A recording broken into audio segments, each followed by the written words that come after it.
لهجه‌ام دوری دری است و زبانم فارسی است. روح من شاهنامه است و جسم و جانم فارسی است.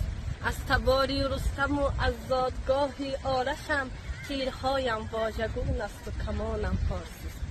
از سمرقند و بخارا تا هرات و قاشغر، از بدخشان تا خجند و اصفهانم فارسی است. هر کجا هستیم با هر لهجه همراه ماست، سین تا کولاب و تهران با میانم فارسی.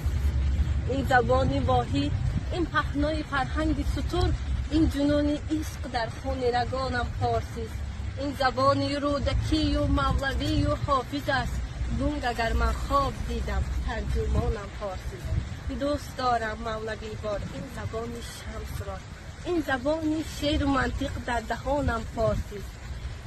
از اهورا مانده این آواز بر گوش زمان، من خدایی مهرم و پیغمبرانم فارسی است. شوق پرواز است در من بیکران تا بیکران، کفتر آزادگیم آسمانم فارسی است.